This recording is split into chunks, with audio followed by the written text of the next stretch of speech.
All right, this video is to supplement the presentation on sound equipment that you should have already gone through. If you haven't already gone through that presentation, then make sure that you have and then watch this video.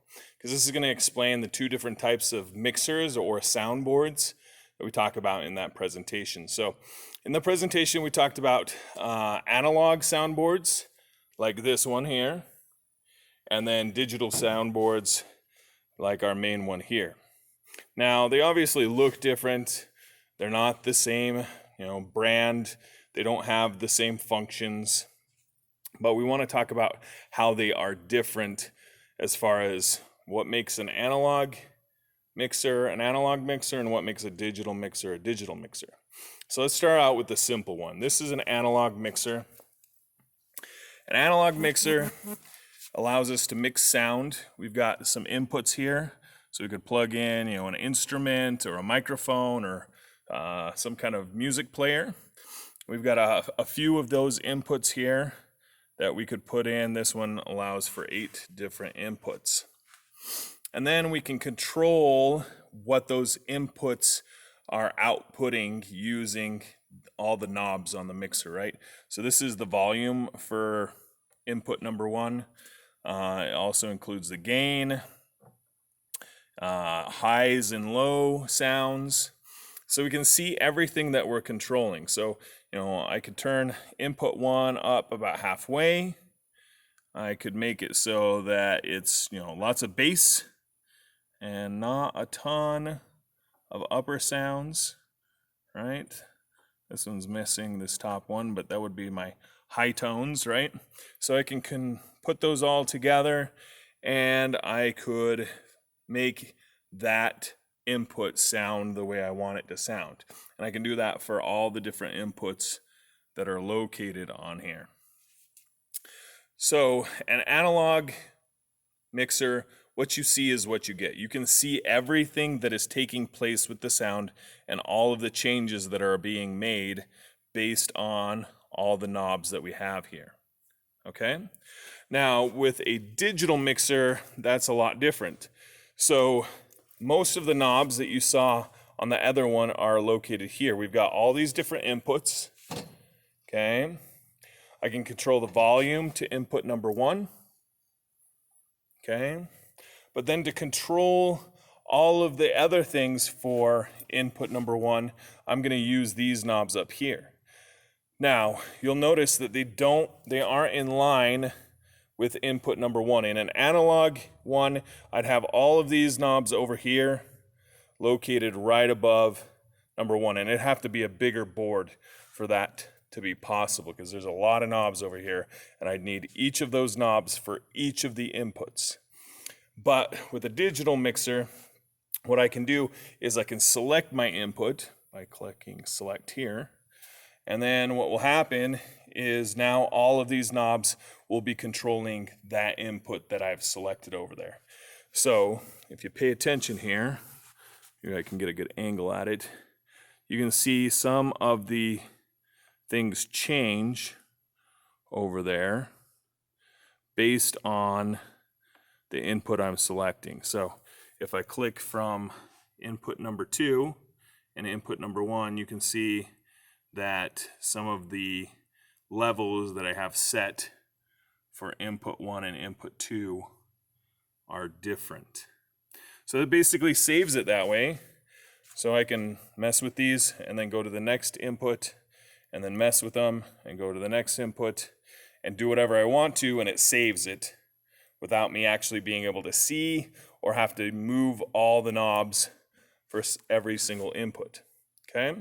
So that digital mixer allows me to control things, and I can do a lot more things with a lot smaller board. So to get the same amount of inputs and the same amount of opportunities to change different aspects of the sound, I would have to have a much larger board if this was an analog board.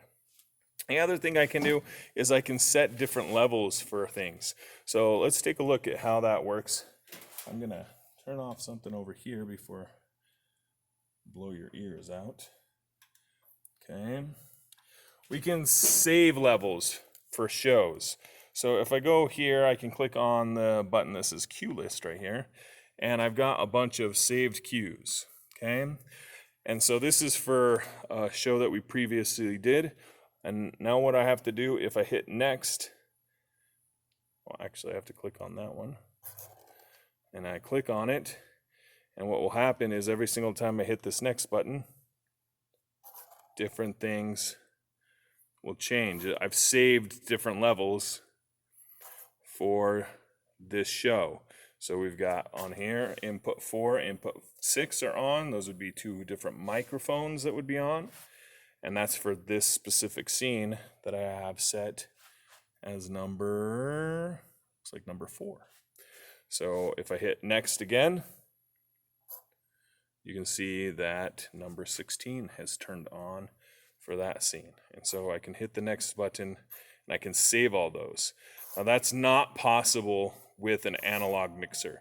This is only possible with a digital mixer, and it allows us to really set the tones, set the levels exactly the way that we want them for every single show, so we don't have to guess, okay, well, he sings really loud on this song, so we need to make sure that it goes down to this spot.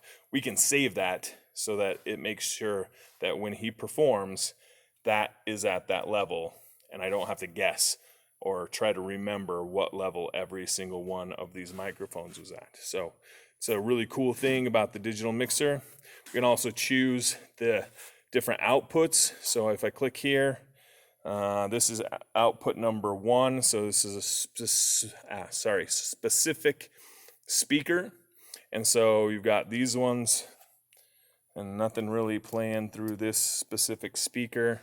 But if I flip through them, here's the second speaker, the second output, and you can see that those microphones are playing through that speaker, but not through this one, or that one, or that one, or that one, or that one. Okay, so we can set it to different ones. Okay, so cool thing about the digital is you can do a lot more things, and you can save things and set things for future use that you absolutely cannot do with this analog. That's why most production companies are going to the digital mixer. Now, there's still a lot of places that use analog mixers, and you might use it if you're not doing too much stuff. If you're just running a band and basically the band is going to sound the same every single time, you're just going to maybe use an analog mixer. But when you're doing bigger productions with lots of microphones, with different levels and different sound effects, then the digital mixer is the way to go. So hopefully that helps you understand analog mixers and digital mixers a little bit better. And make sure that if you haven't gone through that presentation, you should have already gone through that presentation on different sound elements, and then make sure you understand all those things for the quiz that will be coming up in a week or so.